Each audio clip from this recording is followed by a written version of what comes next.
Tolstoy की प्रसिद्ध कहानी है कि रूस में 3 फकीरों को बड़ी प्रसिद्धि हो गई। इतनी प्रसिद्धि कि रूस का जो सबसे बड़ा पादरी था उसे बहुत ईर्ष्या जागी कि ये फकीर कौन है जिनकी ओर हजारों लोग जा रहे हैं। मेरे रहते चर्च का मैं प्रधान हूँ, ये कौन है जो संत हो गए। ईसाइयत में एक बड़ा पागलपन है। संत कोई तभी हो सकता है जब चर्च उसे सर्टिफिकेट प्रमाण पत्र। आप सोचते होंगे, ओशो ने एक बात कही है कि आप सोचते होंगे हिंदी का शब्द संत और अंग्रेजी का शब्द सेंट एक ही शब्द के रूप है, लेकिन नहीं, दोनों में बड़ा भेद है। हिंदी का शब्द संत तो सत्य से, इसने सत्य को जान लिया, जान ही नहीं लिया, जो सत्य के साथ एक रूप हो गया, जो बचा ही नहीं, उसे संत कहा जाता है।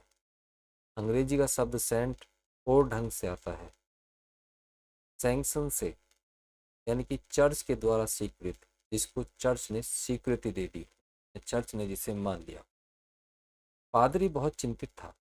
चिंता उसकी बढ़ती चली गई क्योंकि भीड़ धीरे धीरे चर्च में आनी बंद हो गई थी। एक दिन तो एक भी व्यक्ति नहीं आया। तब पादरी को बहुत ज़्यादा गुस्सा आया।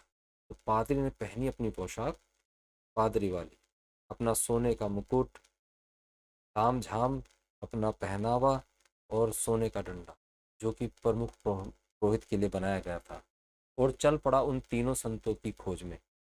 एक झील जिसके उस पार वो संत रहते थे, वहां जाने के लिए पादरी ने एक नाव की।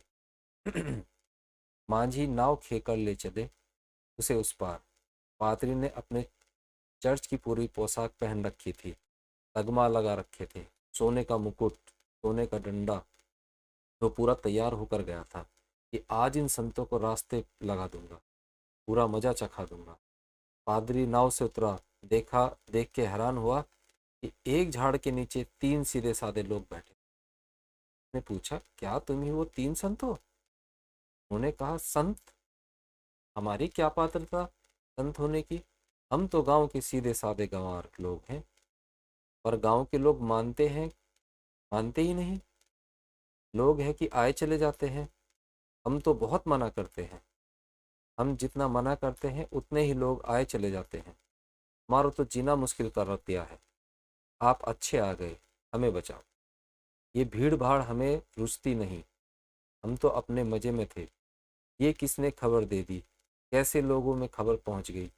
पादरी तो बहुत प्रसन्न हुआ, बोला, घबराओ मत, लेकिन तुम करते क्या हो यहाँ बैठे बैठे? वो तीनों बोले, और क्या करेंगे, प्रार्थना करते हैं। पादरी बोला, बाइबिल कहाँ है? वो तीनों एक दूसरे की तरफ देखने लगे। उन्होंने कहा, हमें क्षमा करें, हमें पढ़ना नहीं आता, सो हम बाइबल रख के भी क्या करें। तब तो पादरी और भी प्रसन्न हो गए कि जिन्हें बाइबल भी पढ़ना नहीं आता ये कैसे संत हो सकते हैं। मटिया मेट कर दूंगा इनका। भीड़ को वापस चर्च आना पड़ेगा।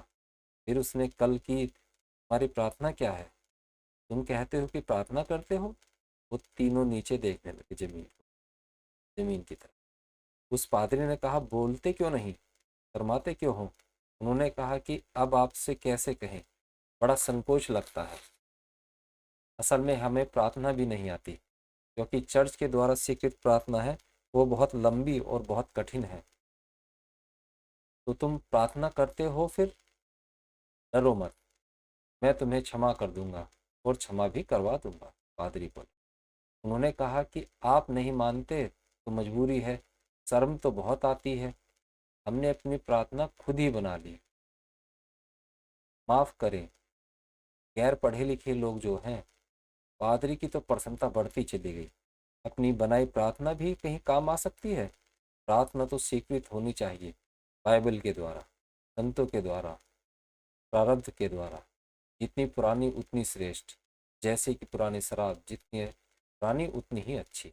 उस पादरी ने कहा कि तुमने बनाई प्रार्थना, तुमने जघन्य अपराध किया है। प्रार्थनाएं बनाई नहीं जाती, परमात्मा ने खुद जिसको प्रार्थना दी थी, तुमने प्रार्थना कैसे बनाई? फिर बोले, तुम ही प्रार्थना क्या है? वो बोले, तुम्हारी प्रार्थना क्या है? उन्होंने कहा कि आपने हमें बहुत डरा दिया, तो आप हमसे पूछे ही मत, क्योंकि आप सुनेंगे तो और नाराज़ होंगे। और आपके हाथ में डंडा देख के हमें और ज़्यादा भय लग रहा है। और आपका सोने का मुकुट और ये वेशभूषा, हम आपके पैर पड़ते हैं कि आप हमें क्षमा करें और आप हमें अपनी प्रार्थना बताएं, हम वही करेंगे। लेकिन पादरी को भी जिज्ञासा जगी कि आखिर क्या है इनकी प्रार्थना। तो उन्होंने कहा कि आप नहीं मानते तो हम बता देते हैं। हमने बहुत सोचा, हम बिना पढ़े लिखे लोग हैं, गंवार हैं। खूब हमने गणित बैठाया कि कौन सी प्रार्थना करें। फिर हम तीनों ने एक बात तय की। ईसाइयत मानती है कि ईश्वर के तीन रूप हैं, तो हमने एक प्रार्थना बना ली, तुम भी तीन, पर कृपा करो। गंभीर पादरी को भी हंसी आ गई। ये तो हद हो गई, बहुत प्रार्थना सुनी, पर इसके जैसी प्रार्थना, ये भी कोई प्रार्थना हुई कि तुम भी तीन, हम पर कृपा करो। खुश हुआ कि इनको रास्ते पर लाऊंगा। उनको असली प्रार्थना बताई, चर्च की सीक्रेट प्रार्थना, लंबी प्राचीन भाषा में लिखी गई। एक दफ़ा सुनाई, उन्होंने कहा कि एक दफ़ा और सुना दो। दो दफ़ा सुनाई, उन्होंने फिर कहा एक दफ़ा और सुना दो, क्योंकि हम भूल जाएंगे और प्रार्थना में भूल चूक नहीं होनी चाहिए। तीसरी बार भी सुनी। उस पर पादरी ने कहा कि घबराओ नहीं, कभी कभी चर्च भी आया करो, धीरे धीरे तुम्हारा भी जीवन सुधर जाएगा। वो बड़ा खुश कि एक उपद्रव मिटा दिया। अपनी नाव में सवार होकर वो चल पड़ा। बीच बीच झील में नाव पहुंची होगी कि माझी भी हैरान और पादरी भी हैरान हुआ कि वो तीनों फकीर झील के पानी पर दौड़ते हुए चले आ रहे हैं। पानी में लत पसीने में लथपथ, बहुत बुरी तरह हांफते हुए। उनको तो पानी पर चलते देख पादरी की तो सांस ही बंद हो गई। ये चमत्कार तो सिर्फ जीसस ने किया था। वो तीनों दौड़े चले आ रहे थे और आकर सीधे नाव के पास आकर तीनों खड़े हो गए कि एक दफ़ा और बता दें, रुके, हमें एक दफ़ा प्रार्थना और बता दें। हम तो भूल ही गए। हम में तो झगड़ा शुरू हो गया कि ये कहता कि इस तरह शुरू होगी, मैं कहता हूँ कि इस तरह से शुरू होगी, और तीसरा कहता कि उस तरह से शुरू होगी। आपने तो हमारे बीच लड़ाई ही करा दी। अब हम प्रार्थना करें या लड़ाई करें। पादरी की आंखें खुली की खुली रह गई। उसने इन तीनों के पैर छुए।